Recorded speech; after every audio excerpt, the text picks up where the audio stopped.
जय गुरुजी संकट जी, मेरे YouTube चैनल गुरुजी 13 ब्लेसिंग पर आपका हार्दिक स्वागत है। जय गुरु जी। शुक्राना गुरु जी, आप सभी साथ संगत जी को जय गुरु जी। गुरु जी आप सभी पर मेहर बनाए रखें, सर्वदा भला सर्वदा भला। मैं आशा करती हूँ कि आप सभी स्वस्थ और मस्त होंगे। संगत जी, जैसे कि मैं आपके साथ में डेली गुरु जी की पावन पुस्तक दिव्य आभा के सत्संग शेयर कर रही हूँ, आज उसी कड़ी को आगे बढ़ाते हुए आपके साथ जो कल आपने सत्संग सुना था नरेंद्र ढंड अंकल जी का, वही उसका सेकंड पार्ट आपके साथ में शेयर करूंगी। और सत्संग सुनाने से पूर्व जैसे हम गुरु जी का मंत्र जाप करते हैं, वैसे ही हम गुरु जी का मंत्र जाप कर लेते हैं। आइए संगत जी, हम सब मिलकर गुरु जी का मंत्र जाप करें। ओम नमः शिवाय, शिव जी सदा सहाय। ओम नमः शिवाय, गुरु जी सदा सहाय। ओम नमः शिवाय, शिव जी सदा सहाय। ओम नमः शिवाय, गुरु जी सदा सहाय। जय गुरु जी। शुक्राना गुरु जी। संगत जी, कल के सत्संग में आपने सुना था कि किस तरीके से गुरु जी ने अंकल जी पर अपनी कृपा बनाए रखी। अंकल जी की पत्नी को एक बुरी आत्मा ने जकड़ा हुआ था और गुरुजी ने किस तरीके से उनकी पत्नी को उस दुष्ट आत्मा से छुटकारा दिलाया। अंकल जी के पुत्र को कैसे आयु प्रदान की गई और उसी तरीके से बहुत सारी ब्लेसिंग गुरु जी को के द्वारा अंकल जी को प्राप्त हुई। आज के सत्संग में हम सुनेंगे कि कैसे गुरु जी ने अंकल जी की माता श्री को मृत्यु के मुंह से निकाला। उनके घर के आगे किसी ने क्या किया, क्रिया करके कोई हाथ की छाप छोड़ दी। और जब उनकी पत्नी नरेंद्र अंकल जी की पत्नी ने, जब आंटी जी ने उनको क्लीन किया अपने हाथों से, और उनको वह करते ही पेन इतना हुआ हाथों में, और उसके बाद उनको हाथों में पैरालिसिस हो गया। गुरुजी स्वरूप से आए और किस तरीके से उनका ट्रीटमेंट किया, वही हम सुनेंगे। जय गुरु जी। शुक्राना गुरु जी। मृत्यु के चिन्ह मिटाए। लुधियाना के उनके पैतृक घर के द्वार पर 2 हाथ चिन्हित थे। नरेंद्र की पत्नी को कुछ अंदेशा था और उसने अपनी सास को दर्शन के लिए नैना देवी के मंदिर भेज दिया। जब वह वहां पर नहीं थी, नरेंद्र की पत्नी घर साफ करने और उन निशानों को मिटाने में लग गई। उसने उन चिन्हों को अपने हाथ से मिटाने का प्रयत्न किया। रात तक उसके हाथों में अत्यंत वेदना और सूजन आ गई थी। 4 दिनों में बाएं अंग में पक्षाघात हो गया। चिकित्सकों ने औषधियां आरंभ करवा दी, कुछ व्यायाम करने को भी कहा। नरेंद्र जालंधर में कार्यरत थे। पत्नी के समाचार सुनकर वह घर आना चाह रहे थे, किंतु पत्नी ने उन्हें फोन कर चिंता मुक्त रहने के लिए कहा। सदा की भांति गुरुजी ने उनको रोग मुक्त कर दिया था। उन्होंने उन्हें बताया कि वह अपना टुकड़ा गुरुजी के चित्र के सामने रो रही थी। अचानक गुरुजी प्रकट हो गए और अपने इस प्रकार के प्रकट होने के अचंभे से वह शांत स्वभाव से उनको देखती रह गई। अचानक गुरुजी उनके बिस्तर पर बैठ गए और उन्होंने बताया कि जिन चिन्हों को साफ करने का जो चिन्ह बने हैं, वह साफ करने के कारण ही उनको इस तरीके से परेशानी हुई है। और जो चिन्ह बनाए गए थे, उनकी सास की मृत्यु उनसे निश्चित थी। और आंटी जी ने वो हाथों से मिटाने का प्रयास किया, जिसके कारण उनके बाएं अंग में पक्षाघात हो गया था। गुरुजी ने अपने भक्त के हाथ मले, फिर उन्हें हिलाने को कहा। जब वह नहीं कर सकी तो वह प्रक्रिया गुरुजी ने दोबारा दोहराई। इस बार उन्होंने हाथ हिलाया और जो उनका लकवा था, पक्षाघात था, वो लुप्त हो गया। गुरुजी ने सलाह दी कि वह अपनी सास के एक चित्र पर जल छिड़कवाए और उस जल से उनके जो छींटे थे वो घर के बने हुए हाथों पर भी मार दे। भूरे रंग के जो हाथ थे वो लाल रंग के हो गए थे और गुरुजी ने बोला कि उनकी माँ को अब आशीष मिल चुका था। जय गुरुजी। शुक्राना गुरुजी। अंकल जी के घर के आगे किसी ने 2 हाथ बना दिए थे। क्या टोटका किया था, और वो जो टोटका किया गया था, जो भी कार्य किया गया था, उसके द्वारा जो नरेंद्र अंकल की मदर थी, उनकी डेथ होनी लाजमी थी। वो उन्हीं के ऊपर कार्य किया गया था। अब आंटी जी ने जब वो हाथ बने हुए देखे तो उन्होंने अपनी मदर इन लॉ को बताया और उनको नैना देवी की यात्रा पर भेज दिया कि जो कुछ होगा अच्छा होगा, आप यहाँ की यात्रा कराइए। जब आंटी जी वहां पर मौजूद नहीं थी मतलब अंकल जी की मदर इन लॉ, अंकल जी की मम्मी और आंटी जी की मदर इन लॉ वहां मौजूद नहीं थी। तब आंटी जी ने अपने घर को अच्छी तरीके से क्लीन किया और उन्होंने जो घर के बाहर जो हाथ बने थे अपने ही हाथों से उनको क्लीन करने की कोशिश की, निशानों को मिटाने की कोशिश की। जब शाम हुई तो शाम होते होते उनके हाथों में बहुत पेन हो गया, सूजन हो गई और उनके लेफ्ट हैंड में लकवा मार गया। इतना ऐसी क्रिया की गई थी, इतनी घातक क्रिया थी कि आंटी जी को शाम होते होते लकवा मार गया उनके हाथ में। जब वो डॉक्टरों के पास गई, डॉक्टरों ने दवाई दे दी, उन्होंने अंकल जी को इन्फॉर्म किया उस चीज के लिए। अंकल जी उनके साथ नहीं रहते थे, वह जालंधर में कार्य करते थे। अंकल जी आना चाह रहे थे लेकिन आंटी जी ने उनको बोल दिया कि चिंता करने की कोई आवश्यकता नहीं है क्योंकि गुरुजी उनके साथ हैं। जब वह गुरुजी के चित्र के आगे, स्वरूप के आगे रो रही थी, अपनी व्यथा बता रही थी, सडनली गुरुजी स्वरूप से प्रकट हो गए और उन्होंने अपनी भक्ति की ओर देखा। आंटी जी अचंभे में थी कि ये क्या हो गया, गुरुजी कैसे प्रकट हो गए, उनको समझ नहीं आ रहा था। उनके देखते देखते गुरुजी उनके बेड पर बैठे, थोड़ी सी देर देखते रहे और उन्होंने अपने भक्त के, कितने वात्सल्य प्रेम से भरे हैं हमारे गुरुजी, कि उन्होंने एक माँ के रूप में, जिस तरीके से एक माँ अपने बच्चे की देखभाल करती है, वैसे ही गुरुजी स्वरूप से बाहर आए और आंटी जी के उन्होंने अपने हाथों से हाथ मले और उनको बोला कि अपने हाथों को मूव करो। जब आंटी जी नहीं कर पाई तो गुरुजी ने दोबारा उनको वैसी प्रक्रिया, दोबारा उनके हाथ मले और बोला हाथों को हिलाओ। आंटी जी ने वैसे किया तो उनके हाथों में प्रतिक्रिया हो गई और गुरुजी ने बताया कि जो ये हाथ छापे गए थे, उनकी मदर इन लॉ की मृत्यु उनसे निश्चित थी और आंटी जी ने उसको अपने हाथों से मिटाने की कोशिश की, जिसके कारण ये जो क्रिया है उनके ऊपर आ गई।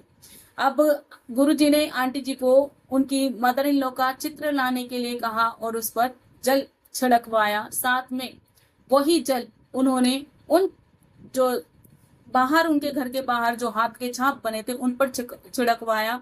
वो छाप भूरे रंग के थे संगत जी, और बाद में जब जल छिड़का गया तो वो लाल रंग के हो गए। गुरुजी ने आंटी जी को समझाया कि उनकी जो मदर इन लॉ है अब खतरे से बाहर है, मतलब गुरुजी ने अब उनको नया जीवन दान दे दिया था। जय गुरुजी, शुक्राना गुरुजी। किस तरीके से लोग हैं जो इस तरीके से क्रियाएं करते हैं, भगवान उनको सद्बुद्धि दे, गुरुजी उनको सद्बुद्धि दे जो ये कार्य कर रहे हैं। क्यों एक मनुष्य योनि में आकर हम अपने आप को, अपने दुखों के कारण हम मनुष्य योनि में आए हैं और भुगत रहे हैं चीजों को।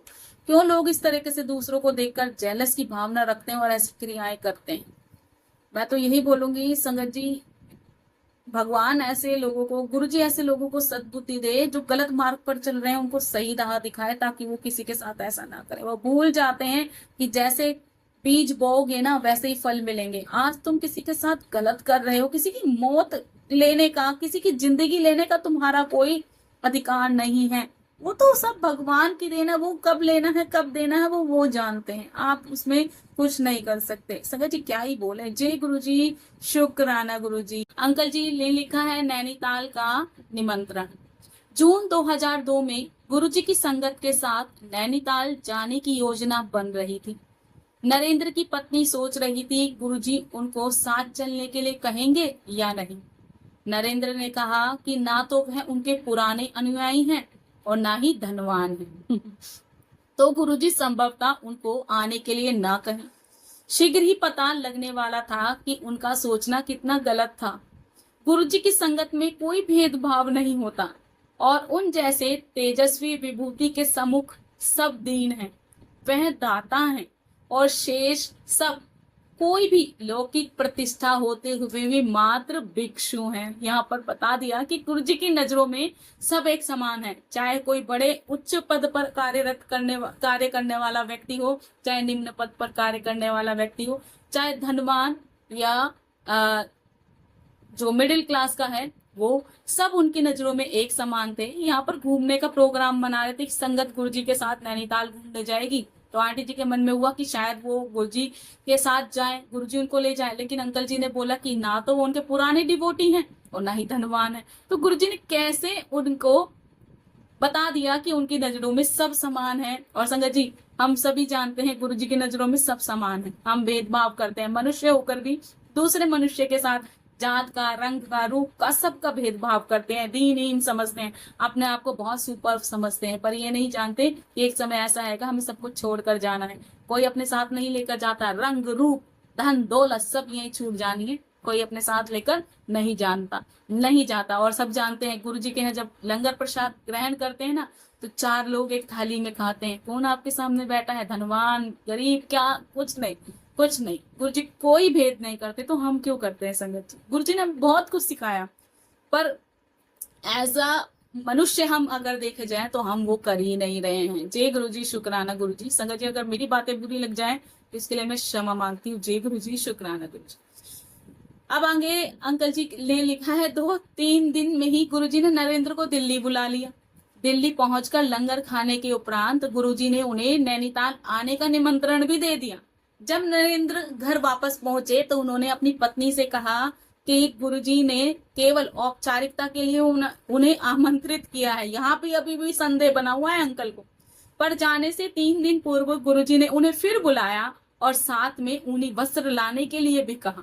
गुरुजी ने नरेंद्र के समस्त भ्रम दूर कर दिए थे। नरेंद्र कहते हैं कि उनको अपने जीवन के बारे में सब ज्ञान है।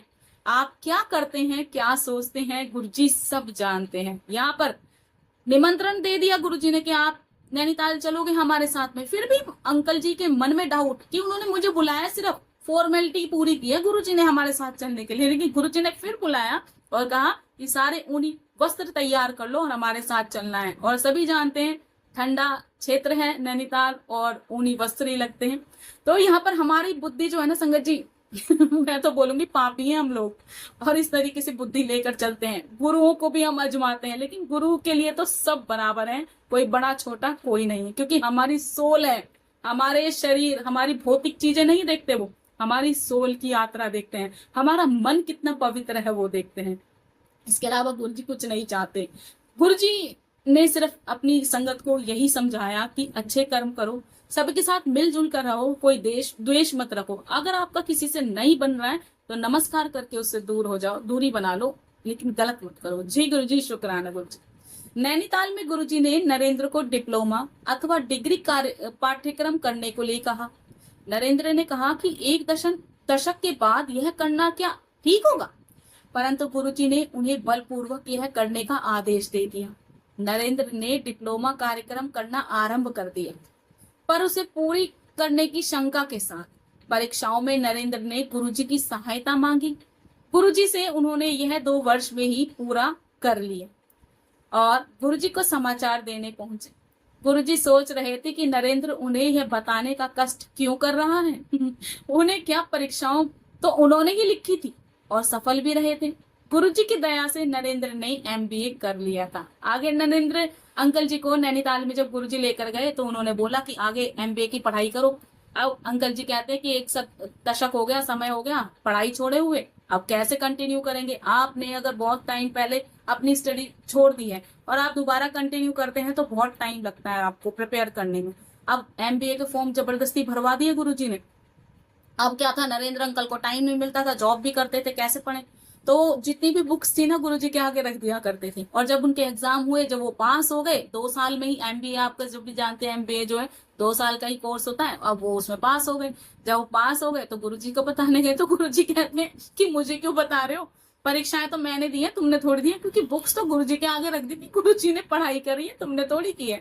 तो वो ही चीज को बताते हैं। जय गुरुजी, शुक्राना गुरुजी कि गुरुजी हर चीज में अपने भक्तों का साथ देते हैं, वो सब जानते हैं, उनको बताने की कोई आवश्यकता नहीं। सबको आशीर्वाद। गुरुजी सबको अपना आश्रय प्रदान करते हैं। उन्हें भक्त के भूतकाल से कोई अभिप्राय नहीं है। उन्हें पावन पवित्र विचारों की भी कोई आवश्यकता नहीं है। ईमानदारी से किया हुआ स्वावलोकन अधिक लाभप्रद होगा। सदगुरु सदाचारी और दुराचारी, अच्छे और बुरे, धनवान और निर्धन में कोई भेदभाव नहीं करते। उनकी छत्र छाया में परिवार, मित्र, संबंधी आदि सब आकर उनकी कृपा के पात्र बनते हैं। पर सदगुरु के साथ एकाकार होने के लिए स्वाभिमान को समाप्त कर उनको समर्पण करना अनिवार्य है। फिर गुरुजी अपने भक्त के जीवन पथ को ही सहज बना देते हैं और उसके बुरे कर्मों को जैसे उन्हें उचित लगे निष्फल कर देते हैं। जय गुरुजी, शुक्राना गुरुजी। नरेंद्र के भाई सुनील शिव के परम भक्त हैं और दोनों भाई अमरनाथ यात्रा एक साथ कर चुके हैं। 2005 के जून मास में सुनील फिर से अमरनाथ यात्रा पर गए थे। एक स्थान पर भूस्खलन हो रहा था और ऊपर पहाड़ों से बड़े बड़े पत्थर गिरते आ रहे थे। बस एक गहरी खाई के किनारे रुकी हुई थी। सुनील ने गुरुजी को याद किया, उनका चित्र निकालकर उसके ऊपर जल डाला और उस जल को उस दिशा में छिड़क दिया जिधर से पत्थर गिर रहे थे। भूस्खलन बंद हो गया और सब यात्रियों को नवजीवन मिला। लैंडस्लाइडिंग हो गई थी और किस तरीके से जब सुनील अंकल जी ने गुरुजी का चित्र निकाला, उस पर जल छिड़का और उसी जल को उन्होंने उस जहाँ पर लैंडस्लाइडिंग हो रही थी वहां पर छिड़क दिया तो सारी की सारी जो पत्थर गिर रहे थे वो रुक गए। जी गुरुजी, शुक्राना गुरुजी, और सभी लोगों को नया जीवन दान मिल गया। कुछ भी हो सकता है, ऐसे हिल स्टेशन पर जब जाते हैं तो कुछ भी हो सकता है। और यहाँ तो अमरनाथ यात्रा की बातें कर रहे हैं वो। उसके पश्चात जब सुनील गुरुजी के दर्शन के लिए दिल्ली गए तो गुरुजी ने उन्हें संगत को यह नया अनुभव सुनाने को कहा कि नया एक्सपेरिमेंट किया था अंकल जी ने कि गुरुजी के जल पर उन्होंने गुरुजी के स्वरूप पर उन्होंने जल छिड़का और उसी जल को उन्होंने वहां पर छिड़क दिया तो लैंडस्लाइडिंग बंद हो गई। अब कहते हैं गुरुजी ये तो नया अनुभव था, तो ये अनुभव बताने के लिए गुरुजी ने बोला अंकल जी को। अब क्या था कि किस तरीके से गुरुजी ने उन सबकी जीवन की रक्षा की थी, वो अनुभव बताने के लिए बोला। गुरुजी ने अनेक अन्य यात्रियों को जीवन दान कैसे दिया था वो सत्संग सुनाने के लिए बोला, तो अंकल जी ने सुनाया। यह पहला अवसर नहीं था जब गुरुजी ने सुनील को जीवन दान दिया था। एक बार नहीं हुआ अंकल जी के साथ, ऐसा कई बार किया। अब आगे बताते क्या किया। वर्ष 2000 में सुनील के अपेंडिक्स की शल्य क्रिया हुई। उसके पश्चात सुनील को मूत्र नहीं आ रहा था। यह गंभीर समस्या थी। इससे संबंधित उदर शूल उससे सहा नहीं जा रहा था। चिकित्सकों के अनुसार उनकी इस कठिनाई का मूल उनकी मानसिकता थी और उन्होंने वैलियम गोलियां खाने को कहा, किंतु स्थिति में कोई सुधार नहीं हुआ। जब सुनील चंडीगढ़ में गुरुजी के पास गए तो उन्होंने 17 गिलास चाय पिलाई और 2 लंगर कराए। जैसे ही सुनील जाने को तत्पर हुए, गुरुजी ने 1 कप चाय और पीने के लिए कह दिया। सुनील पहले ही इतना तरल लेने के पश्चात और लेने की स्थिति में नहीं थे और अब सब ठीक हो जाएगा, गुरुजी ने बोला। बाहर जाते हुए सुनील ने मूत्र किया कोई 10 मिनट तक। उस दिन से उन्हें वह समस्या पुनः हुई ही नहीं। गुरुजी द्वारा अभिमंत्रित चाय ने वह कर दिया जो चिकित्सकों की औषधियां नहीं कर पाई थी।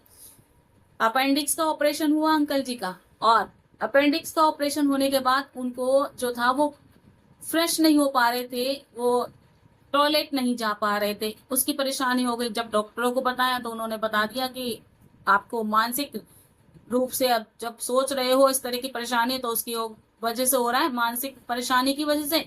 उनको गोलियां लिख दी, वैलियम की गोलियां लिख दी। अब वो भी ले रहे हैं तब भी कोई फायदा नहीं। अब गुरुजी से मिलने चंडीगढ़ पहुंचे तो गुरुजी ने 17 गिलास चाय पिलाई संगत जी और 2 बार लंगर कराया।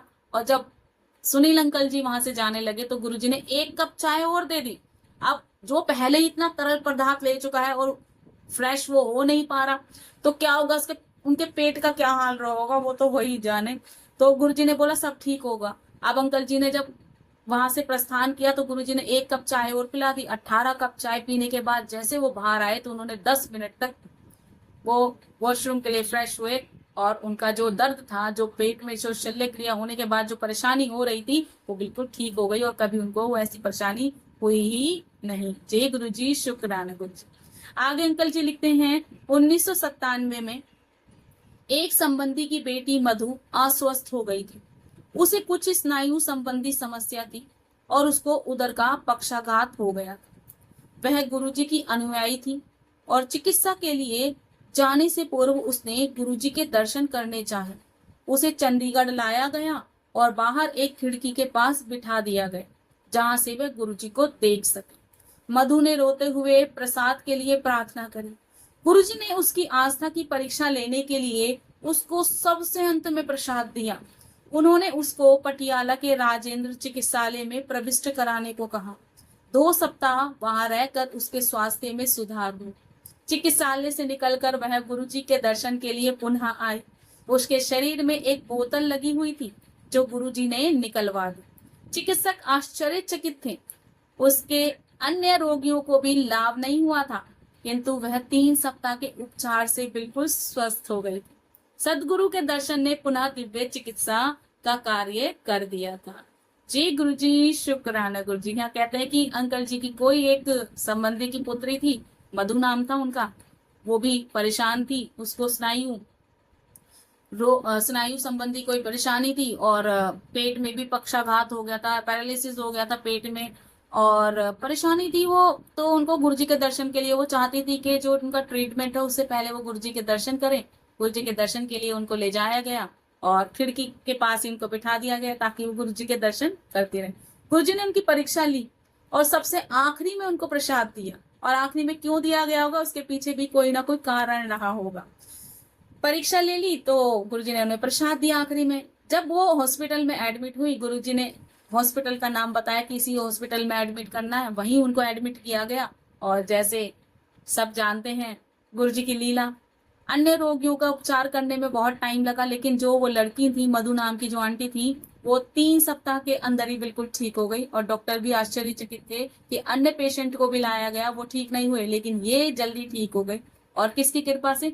गुरुजी की कृपा से। जब वो ठीक हुई तो वो गुरुजी के दर्शन करने के लिए आई, उनको बॉटल लगी हुई थी, गुरुजी ने वो बॉटल भी रिमूव करा दी और अन्य रोगियों से ज्यादा वो जल्दी स्वस्थ हो गई थी। उनको बहुत लाभ हुआ गुरुजी की कृपा से। जय गुरुजी, शुक्राना गुरुजी। गुरुजी की महिमा एक अन्य संबंधी पर हुई। जब गुरुजी चंडीगढ़ में रहते थे, लंगर मलेरकोटला से आता था। कुछ परिवारों को लंगर बनाने का कार्य दिया गया था। नरेंद्र की मामी गुरुजी के पास कुछ चपातियां बनाकर भेजना चाहती थी।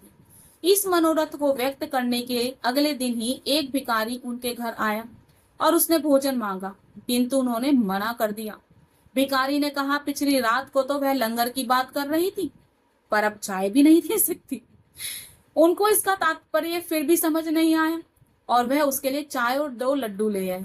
भिखारी ने उससे कुछ भी मांगने के लिए कहा। उसके इस कथन को भी समझ पाने में वह असमर्थ थी। वह बोली कि उनके पास गुरुजी का दिया हुआ सब कुछ है। भिखारी ने तुरंत कहा, कल्याण होगा। और मामी जी भिखारी को शांति से खाना देने के लिए छोड़कर घर के अंदर चली गई। थोड़ी देर में उन्होंने देखा कि वह भिखारी चला गया था और गिलास वहीं रखा हुआ था। भिखारी के अचानक अदृश्य होने से सामान्यतः वह पैसे मांगे बिना नहीं जाते हैं। उनको आभास हुआ कि गुरुजी उसी वेश में आए होंगे। जय गुरुजी, शुक्राना गुरुजी। अब देखिए यहाँ पर क्या था कि जो गुरुजी का लंगर था, ऐसे ही हर कोई लंगर नहीं बना सकता संगत जी, हर किसी को आज्ञा नहीं है। यहाँ से साफ पता चलता है कि कुछ परिवारों से ही लंगर बनकर आता था और जो परिवार थे वो गुरुजी ने ब्लेस किए हुए थे, उन्हीं के ही परिवारों से लंगर बनकर आता था। जब हम गुरुजी को या किसी भगवान को भोग लगाते हैं तो हमारा मन बहुत साफ होना चाहिए। मन में कुड़ कुड़ कुड़ कुड़ करके आप किसी को भोजन दे रहे हैं तो वो कभी फलीभूत नहीं होता, कभी उसका अच्छा रिजल्ट नहीं निकलता। अब कुछ परिवारों को ही लंगर बनाने की अनुमति थी गुरुजी से। अब क्या था, जो नरेंद्र अंकल थे, उनकी मामी जो थी वो भी चाहती थी कि उनकी भी बनाई हुई रोटियां जो थे, चपातियां हैं, जो रोटियां हैं, वो गुरुजी के लंगर में जाए। अब ऐसे उनके मन में मंशा थी। अब उन्होंने अरदास लगाई होगी गुरुजी से, तो गुरुजी भिखारी के रूप में वहां पर पहुंच गए। जब वहां पहुंचे तो उन्होंने उनसे कुछ खाने के लिए मांगा। अब आंटी जी ने साफ मना कर दिया तो भिखारी ने ये बात बोली, कल तो तू लंगर की बात कर रही थी, आज तो उसे रोटी भी नहीं दी जा रही, खाना भी नहीं दिया जा रहा। अब ये बात आंटी जी की समझ में नहीं आई कि वो ऐसा क्यों बोले। उन्होंने भी अनदेखा कर दिया। अब वो गई अंदर अपने किचन में, वहां से उन्होंने चाय ली और 2 लड्डू लेकर वो आ गई। उन्होंने दे दिया भिखारी को। उन्होंने लड्डू खाया, चाय पी और उनसे बोला कि कुछ मांग लो। अब आंटी जी ने बोला कि मुझे कुछ नहीं चाहिए, मेरे पास गुरुजी का दिया हुआ सब कुछ है। अब उनको फिर भी समझ नहीं आया कि ये क्या हो रहा है उनके साथ में। अब गुरुजी ने, वो जो भिखारी रूप में गुरुजी थे, उन्होंने उनको बोला कल्याण किया और वो वहां से अंतर ध्यान हो गए। अब आंटी जी उनको जब खाने के लिए कुछ देकर गई थी तो वो अंदर चली गई। अब वो देखती है कि गिलास तो वहीं रखा था जिसमें चाय दी थी और वो खा भी गए थे, लेकिन वो तो अदृश्य हो गए। और वो अचंभे में पड़ गई कि ऐसा कौन सा भिखारी है जो बिना मांगे ही चला गया। उनको तब भी समझ नहीं आया कि गुरुजी है। बाद में उनको काफी देर के बाद समझ में आया, अरे ये तो साक्षात गुरुजी थे जो भिखारी का रूप धारण कर कर उनके पास आए थे। तो संगत जी, कहाँ लंगर में रोटियां देने की बात कर रही थी और कहाँ एक भिखारी को वो भोजन भी नहीं दे पाए। तो लंगर ऐसे ही नहीं बनाने का आदेश दिया जाता, हर कोई नहीं बनाता गुरु जी का लंगर, ये सभी जानते हैं। जय गुरु जी, शुक्राना गुरु जी, जय जय गुरु जी। नास्तिक पर कृपा। जनवरी 2004 में गुरु जी के पिता की अवस्था बिगड़ गई और नरेंद्र को उनकी देखभाल करने के लिए उनके पास भेजा गया। उन्हें मलेरकोटला के सार्वजनिक चिकित्सालय में दिखाया गया। उनके चिकित्सक डॉक्टर गुरविंदर को गुरुजी के विषय में बताया गया, पर उन्होंने उसमें कोई रुचि नहीं दिखाई। गुरुजी ने नरेंद्र को डॉक्टर गुरविंदर के साथ 1 घंटे सत्संग करने के लिए कहा, पर चिकित्सक ने मना कर दिया। गुरुजी ने फिर नरेंद्र को चिकित्सक के समय नियुक्त कर मिलने के लिए बोला। नरेंद्र ने फिर चिकित्सक को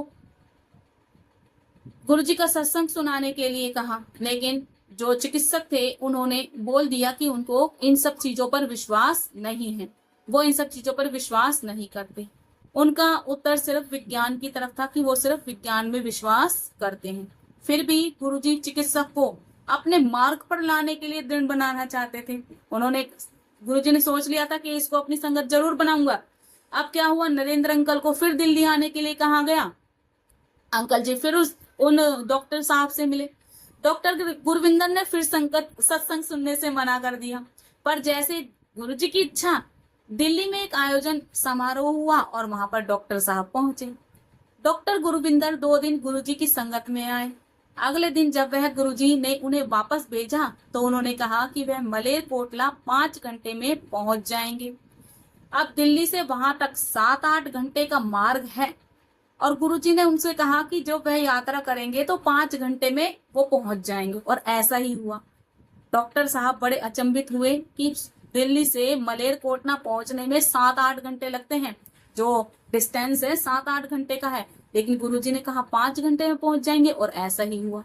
अंकल जी बड़े अचंभित हुए। अब क्या हुआ, दिल्ली में गुरुजी ने नरेंद्र को चिकित्सक से फिर संपर्क स्थापित करने के लिए बोला और उनकी बेटी के कुशल क्षेम पूछने को कहा। यहाँ पर डॉक्टर गुरविंदर सिंह से इसलिए मिलना चाह रहे थे क्योंकि उनकी बेटी बीमार थी और गुरुजी को उनकी बेटी को ब्लेस करना था, इसलिए बार बार वो नरेंद्र अंकल जी को गुरुजी के पास भेज रहे थे। और गुरविंदर साहब बोल रहे थे, अंकल जी बोल रहे थे कि उन्हें उनमें विश्वास नहीं है, किसी भी ऐसी एक्टिविटी में उनको विश्वास नहीं है। जय गुरुजी, शुक्राना गुरुजी। और गुरुजी ने कैसे उनकी बेटी को ब्लेस करने के लिए रास्ता निकाला वो आप सब सुनिए। जय गुरुजी, शुक्राना गुरुजी। उनकी बेटी जो थी, नरेंद्र अंकल ने गुरुजी से कारण पूछा तो उन्होंने बताया कि वह मानसिक रोग से पीड़ित है।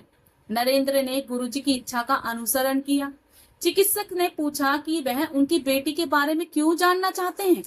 नरेंद्र ने जब गुरुजी की बात बताई तो चिकित्सक ने फिर मना कर दिया। दिल्ली में गुरुजी की संगत से आने के पश्चात उनमें 85% सुधार हुआ था।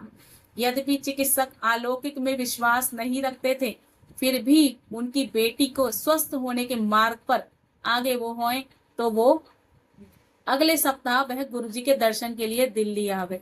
शीघ्र ही उनकी बेटी पूर्ण रूप से स्वस्थ हो गई। नरेंद्र को गुरुजी से मिलने के पश्चात कुछ अभूतपूर्व आध्यात्मिक अनुभव भी हुए हैं। उनमें उन्हें न केवल गुरुजी के अलौकिक रूप के दर्शन हुए, उनकी धार्मिक प्रवृत्तियों में भी परिवर्तन हुआ।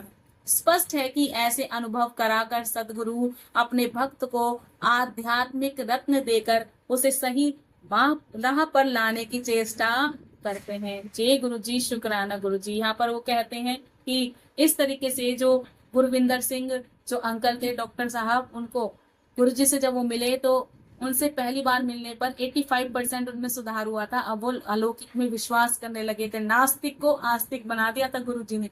और जब अगले सप्ताह वो गुरुजी के पास अपनी पुत्री को लेकर पहुंचे हैं तो पुत्री का भी स्वास्थ्य दिन प्रतिदिन ठीक होता चला गया। तो कैसे एक नास्तिक को आस्तिक बना दिया था, उसी का वर्णन था। संगत जी, मैं आज अपनी वाणी को यहीं विराम दूंगी क्योंकि सत्संग बहुत बड़ा है और इसका तीसरा भाग मुझे बनाना पड़ेगा। जय गुरुजी, शुक्राना गुरुजी, जय जय गुरुजी।